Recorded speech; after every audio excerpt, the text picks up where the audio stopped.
Alright, so I'm going to talk about some of the interviews that I've watched and the interviews that I have done.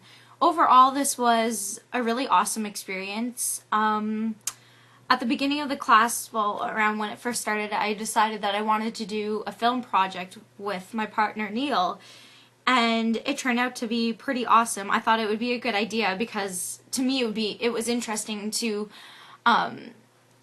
go around and listen to what people's thoughts are on, questions like on what is consciousness, where does it begin, where they stand on the mind versus brain argument, what they think about the education system, all these things based, of course, off the classes that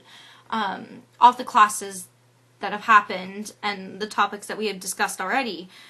I really enjoyed it, and I would definitely love to do another project like this again. Because it just shows you, everyone has their own opinion, their different ideas. I mean, of course, what I found from watching these, some of the views were similar, but the way people would go about solving a certain problem, like what they would change in the education system, they're always a little different. But, of course, there were similarities. Like, for example, a lot of people said maybe, smaller class sizes, smaller groups, a little more individual so that people can learn. And a lot of people agreed that, right now as the education system as it is, whether it's, elementary school or university, isn't geared towards an individual's critical thinking. It's more geared towards something that's business-like, kind of like what I had said, everyone's kind of like cattle, and a lot of other people have similar views, and then others didn't. Others thought that school was awesome just the way it is, they wouldn't really change much other than, for example, the class sizes. Some people did enjoy the way it is, and they had a lot of fun. They worked well with the system, and then others said they didn't. They said that there's a lot that needs to be fixed, and that's cool. It just shows that there are many different opinions. When it came to the mind versus brain, the majority of people being interviewed agreed that the mind and the brain, like, they're separate entities, but a lot of people said that they work together in a way. Like, one guy had said you can't have one without the other type of thing, that they work together, and that, there's nature versus nurture. There's these things working all together to make who you are, and opinions were similar, but always, again, a little bit different. I mean, not everyone had that idea that they work together. Some people believe that consciousness lives on, others, that the mind, consciousness lives on after death. Others didn't really have much to say about that, or they didn't think that was the case. Sorry, I'm just reading my notes.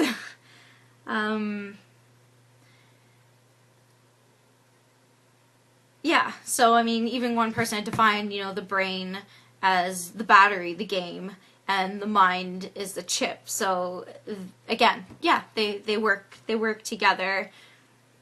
And also, on a whole, not everyone had a clear definition of what consciousness was.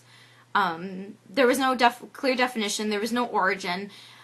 None of us really know where it is or when it began, what exactly it is, because we all have differing ideas. One person thought that, you can be alive and not be conscious of what's around you, or being conscious was defined by one person as being awake, so when you're asleep, you're not conscious. Others disagreed with that. So it just kind of shows, again, how interesting discussions can get when you ask certain questions. It was a really fun experience. I thought it was awesome, and I keep saying that because I'm not really sure what else to say.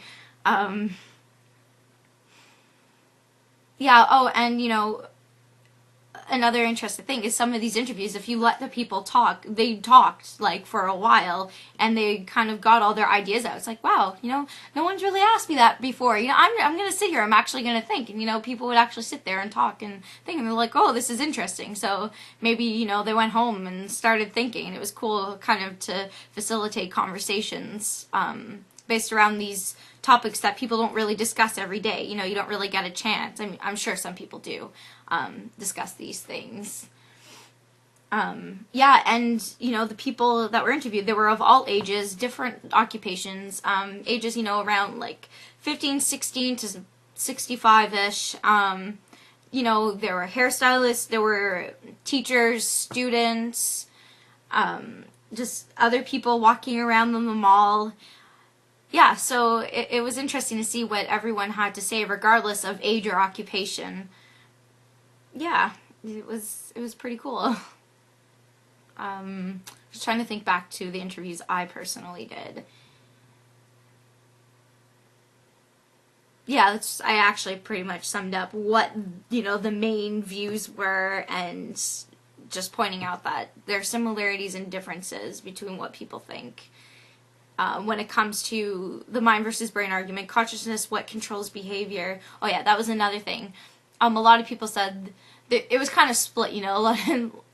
Some people said that it was just the brain. Some people said that it was the mind and brain. Some people think that was more the brain, I mean the mind using the brain for behaviors. One person even said that they think it's other people controlling their behaviors. I mean, like how you're going to react. When someone does something, you react to what they're doing, which was also interesting.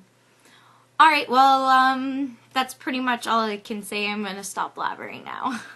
Thanks for listening.